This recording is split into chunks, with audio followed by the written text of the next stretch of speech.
That was awesome. That was quick. All right, ladies and gentlemen, bass players and guitar players around the world, Detroit bass players, we hanging out here in the basement. That's BASSmint. And we got some, thank goodness, finally, again, we got some more youngsters in the house. And we're going to be talking to them, asking them a few questions and stuff about bass guitars and I guess guitars too. And also chiming in with us in the basement, we got a couple of more people just gonna help us out. Before we get to that though, can you first tell us your names? I'm Andrew Martin. I'm Justin Martin. So you guys are brother? Yes. That's awesome. And going to help us out on this interview is, tell us who you are, sir. I'm James Martin. They call me Dad.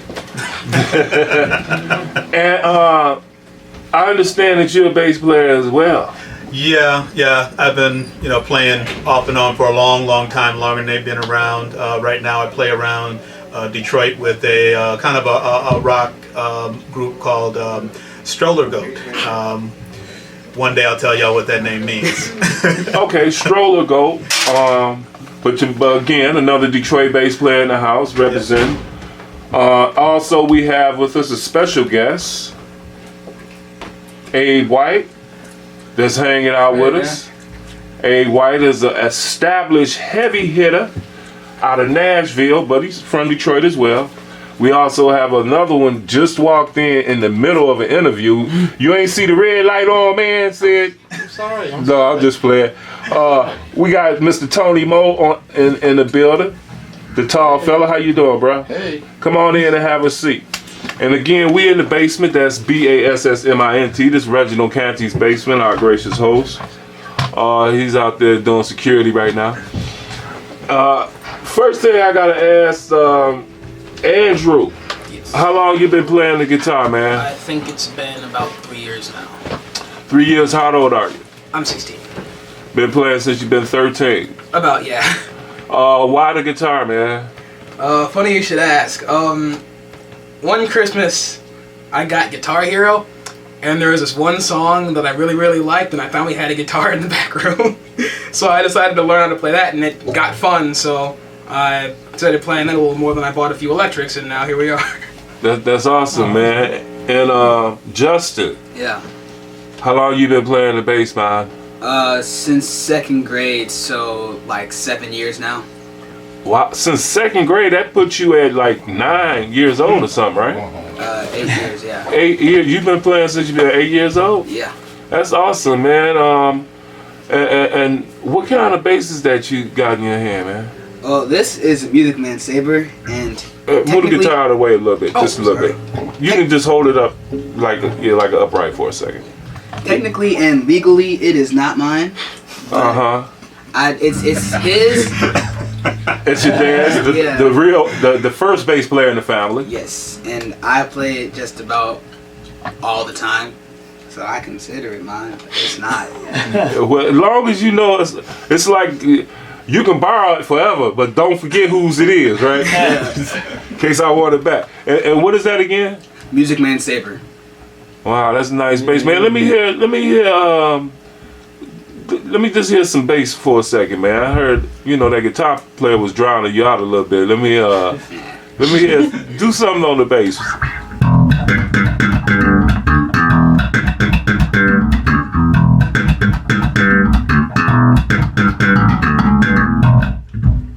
Wow, man. And how old are you, sir? I'm 14. You're 14 years old, been playing for 6 or 7 years already. Yeah. Remind me of somebody else I know. And don't look like black nylon strings on there. What kind of strings are those on there? Ask him. Those are DR Black Beauties. They're round wound, but they're coated round wounds. The past few years, I've just gravitated to those. I got 6 basses. 4 of them have those on them now. Okay, 6 basses. What are they, Dad? Well, that's a 1980 Music Man Sabre. I have a 1979 Music Man Sabre, and I've got a 5-string alembic and a 4-string alembic, and a Roscoe fretless, and I have one that you never heard of. It's called a Mark Schlusky.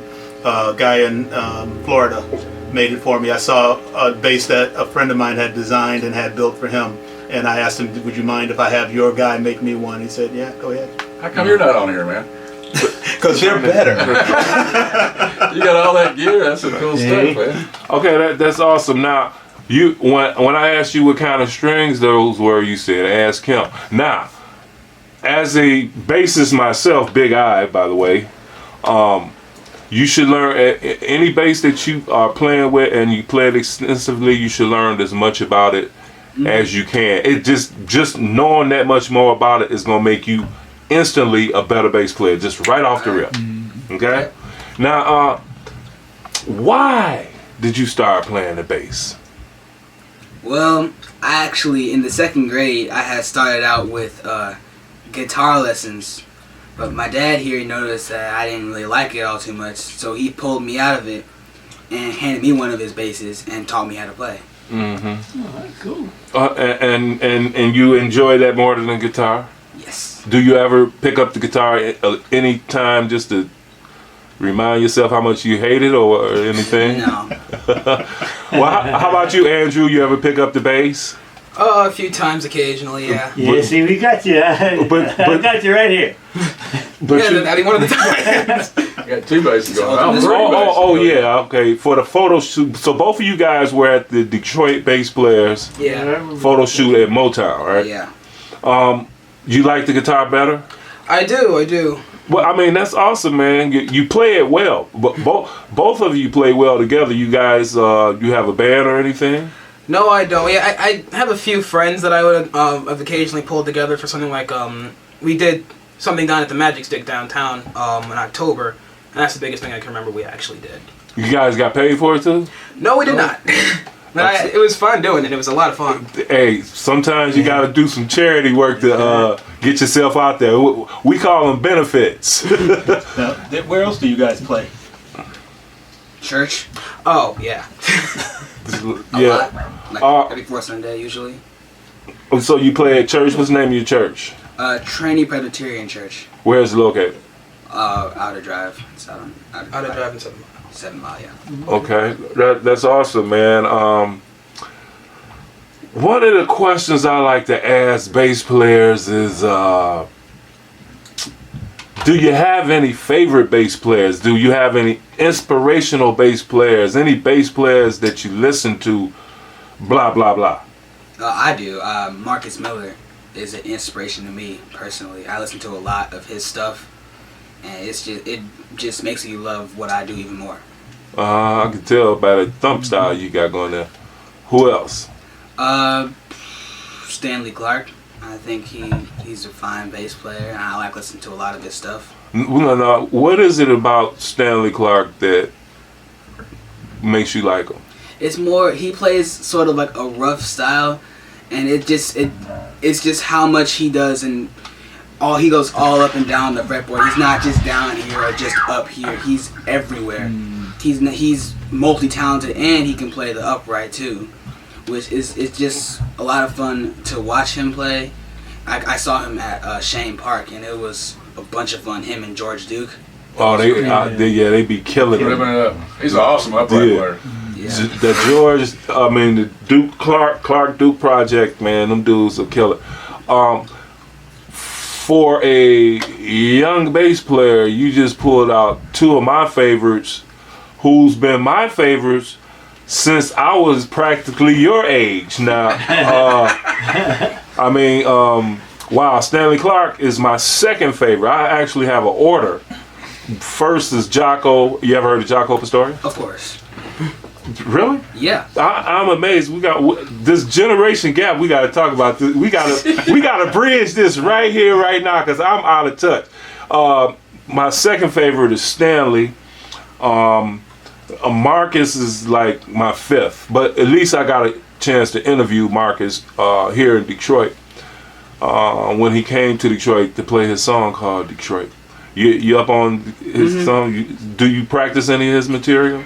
Not much of his stuff, but it's like how he puts melodies into songs and takes like actual songs and covers them and then makes them his own and plays the melodies himself. I usually sometimes copy some of that. Yeah, that's awesome when the bass is out front, ain't it? When I've always felt the bass is the most melodic instrument in the band anyway, but when we come out front, it's even more better. But that's because I'm narcissistic. I like if I had it my way, I'd be the only one in the band. I'm just playing. But so anybody else? Scott Stanley, Marcus? Of course, Lamont, who's like a great bass player. It's like he has like a bunch of stuff that he just randomly pulls out in lessons and stuff, and it's just. Now, when you say Lamont, he know him so good. He said call him by his first name. Yeah. But we're talking about one of Detroit's finest bassists of all time, in my opinion, Lamont Johnson, right? Yeah. What else you tell me about old Lamont? Well, like he knows like a lot of stuff, and that's makes him such a great teacher. Is that he knows different things, and if you ask him something, he probably does know about it, and he can play something for you. And he like writes his own stuff and plays his own things and does his own thing. And he's just a great teacher to me. So you currently studying under Lamont Johnson? Yes. And you're learning some stuff? Yeah. Just give me one thing that you learned under Lamont Johnson. Because I'm jealous, man. When I first heard Lamont Johnson back in 1976, 77. He's killing it.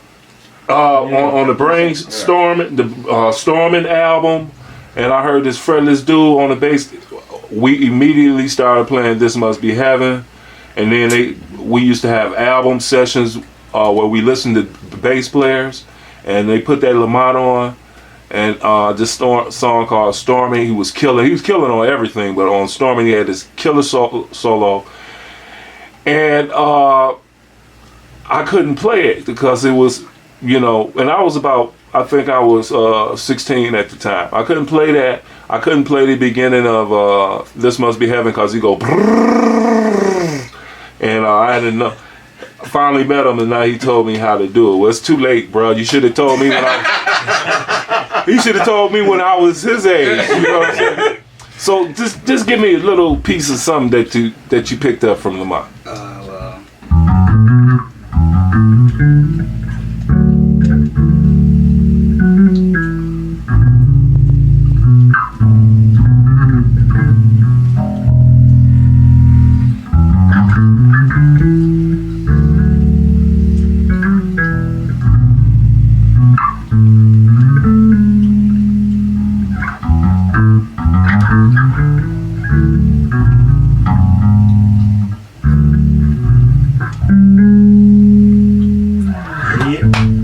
That's good, man. That's awesome. Pretty. Yeah, that kind of reminds me of Lamont.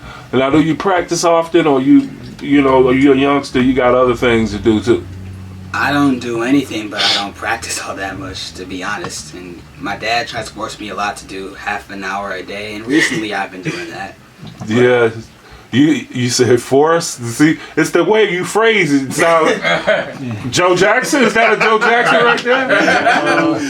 No. Just subtle reminders. The subtle reminders. Probably. I mean, you guys understand. The only way you're gonna get, if you want to get good, the only way you're gonna get good is practice, right? Of course. Okay. Long as you know that, then that's all that matters. Now, your turn, Andrew. You practice much, man? I practice as often as I can, actually. That's pretty much the main thing that I do. Who are some of your favorite guitarists? I've got a lot, but to pick from the three, it would probably be Jimi Hendrix, Stevie Ray Vaughan, and B.B. King. Man, you older than I am. Look, you see. I listen to a lot of old music. He has more BB King on his iPod than I do. Oh, really? Yes. See, and the thing, I guess, when I talk about bridging the gap, I'm gonna have to say this. Was when you listen to the old stuff, is it more music in it as compared to today? I certainly do believe that, yes. What? I do have to give credit to a few modern bands, in my opinion. Like they're not all completely drained of music to me, but there are a lot of them, and there are bands. There are a few of them out today that I think are still keeping the music in the actual music industry. Mm-hmm. So, like an obscure band like Rival Sons, for example, I believe is one of those. Never heard of them. How about you? Any current bands you listening to nowadays, Justin? Maroon 5. Maroon 5, like the bass lines in them? It's yeah. Sometimes it's just really lame, but but there are times where there are really cool bass lines in the songs that they do. Okay, so you guys usually listen to music that's from the past, basically, not so much. I mean, when it comes to playing music from the past, not so much Definitely. the current stuff. Yeah. Have you heard anything current where you say, I gotta learn that lick? Something that just came out and it's like, I gotta learn to play that lick, or especially in gospel. If you guys play at a church, it's a lot of gospel stuff that's killing now, Mm-hmm. What's that Bruno Mars one that you learned?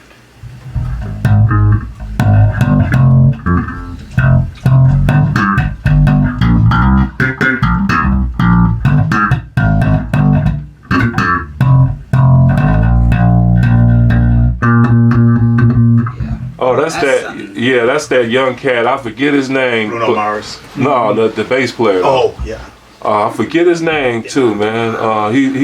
He's an awesome bass player. If you listen to him play with Bruno Mars, it sounds simple. Mm-hmm. But the dude himself, you know his name? I don't know his name, but I've seen him play. Hey, Dave Jackson is it? Nah. But the dude himself, he got mad chops, man. I cannot Jamario is his name. Jamario Artist, I think that's his name. Dude got mad chops. The guy play with Bruno Mars. Mm-hmm. Okay, so I ain't want to keep y'all, man. So I'm gonna ask these other guests. They have any questions for you? Anybody? Dad? I'll pass. I ask them all the questions every day. I gotta chime in. You guys have just provided the most articulate discussion on music for somebody I've heard at your age that I've ever heard. I mean, it lets me know. I mean, it's not a matter of whether you like what I like or I like what you like or anything, but you discuss very succinctly what your own tastes were, and that's going to be real important when you arrive at a sound that just yours. There's a lot of people will say, am I as good as this guy, or is he as good as this guy? Don't worry about it. I'm the best at what I do, because the music that resides between these two ears, I'm the only one that can get to it. Yeah, that's right. I'm the only Stanley Clark can't get to it, and y'all on your way to that, man. I'm telling you, there's a lot of older guys who haven't reached those kind of conclusions yet. So you're a lot farther along than you think you are. Just keep on working at what you're doing, and you'll love it more. You start working harder. Next thing you know, when you're shooting for a level you want to be at, you'll be already there before you realize you're there. Thanks, man. Yeah, that's real. Abe, any questions? Well, what do you see yourself doing with your music maybe like 5 years from now? Or like, what are you? Very good question. What are your goals?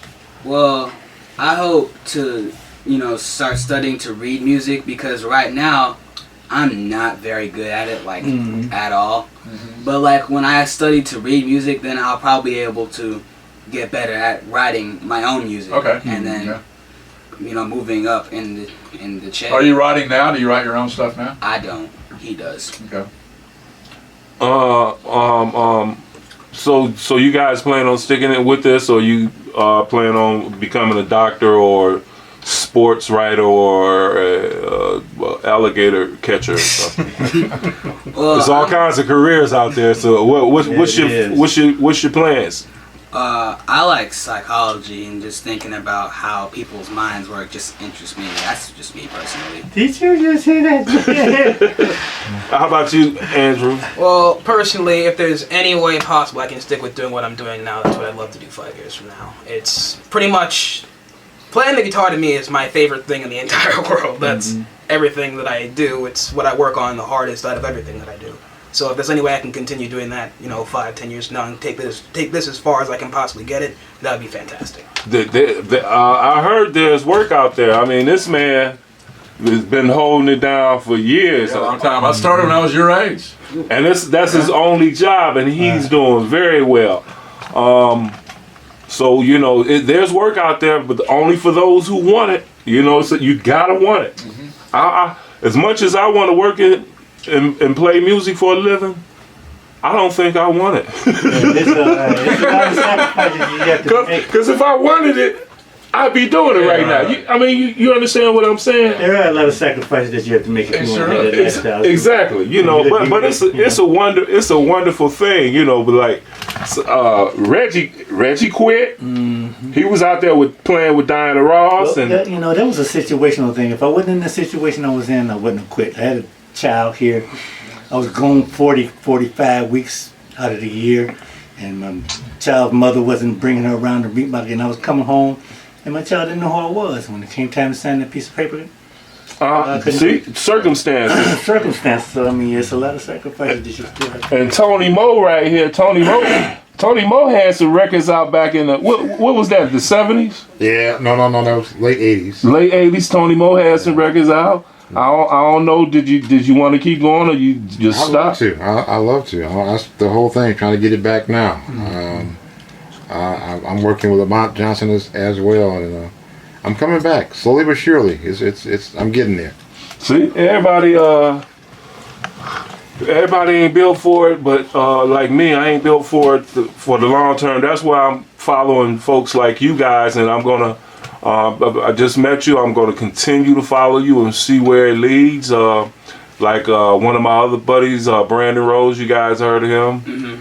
Plays the bass, another Detroit bass player. And there's a few more youngsters out there that I listen to basically on the bass guitar, like Michael Pipahino from Brazil. And that dude is killer. And then Alex Baines Miller out of London. That dude is killer. If you guys get to watch this and stuff, go look up those guys. They're young guys. Before they leave. That might be some more inspiration to see some other youngsters just killing, And anybody else have any questions for these fine musicians? There's only one thing I'd like to say. I started playing about the same time in life that you guys started playing, but I realize now that between 14 and adulthood, you're right of a whole bunch of different likes, but music was a good proving ground because most of the people here that study music, they excel in science. They excel in math because those two things are going real congruent when you're studying, you're getting more involved in your music. So you might arrive at something else, and that's what I did. I went and got a music degree, but if I'd have been smart and known what I know now, I might have studied psychology and minored in music. Because you always good to have something, a profession to fall back on, because you're at the mercy of a business that doesn't care how good you are. They care how much money they can extract at what you're able to do. Yeah. But till you're on the right track, just keep your mind open for options, it's life options, because music business, if you can be good, but it'll suck you dry, as Jocko. And he was the best, and it sucked him dry. It's like if you love the music and you want to keep going with the music, work on the music, but make your plan B something else that keeps you next to the music. Right. Like one of the things I always thought about, who makes major money these days? Music agents. The people that are booking B.B. King and that are booking Gary Clark Jr. and that are booking all of the acts that we go to see. You never see those guys. You never know those guys. They're just cashing checks. And it would seem to me that the best way to be in a position to get into doing that kind of thing is to know the music yourself.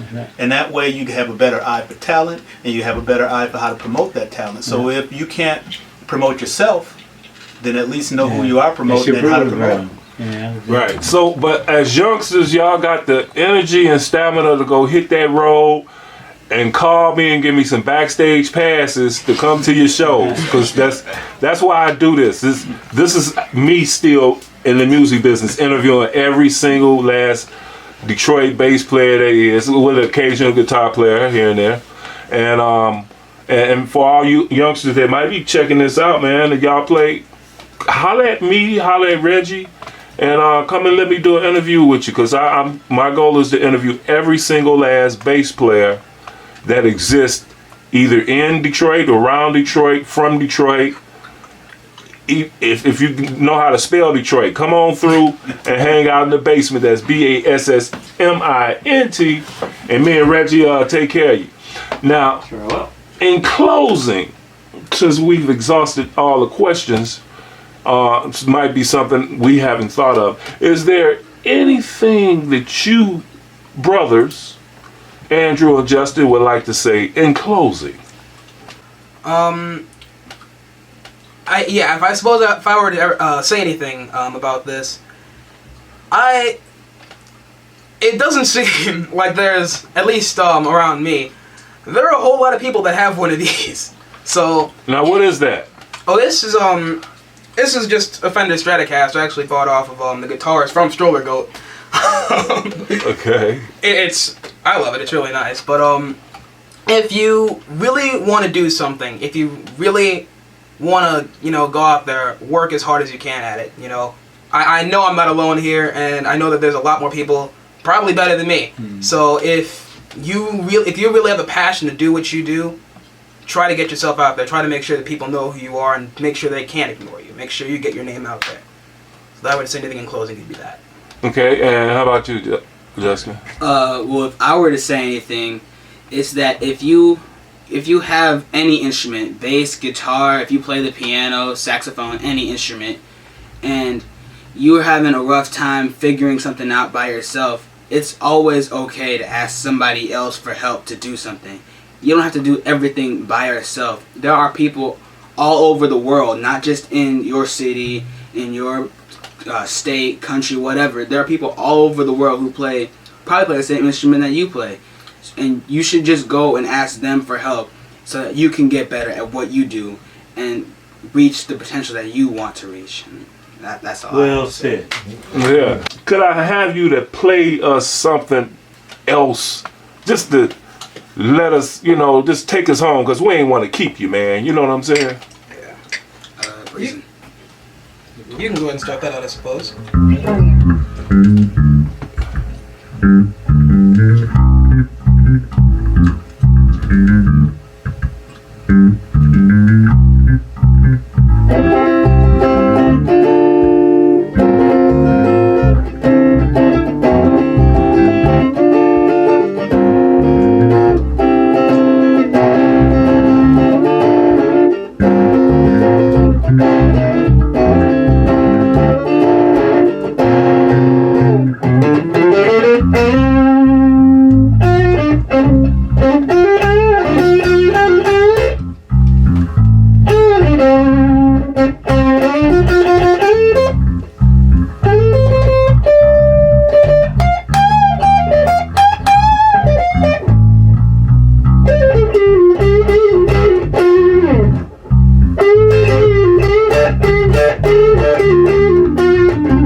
That was awesome, man. That was real awesome.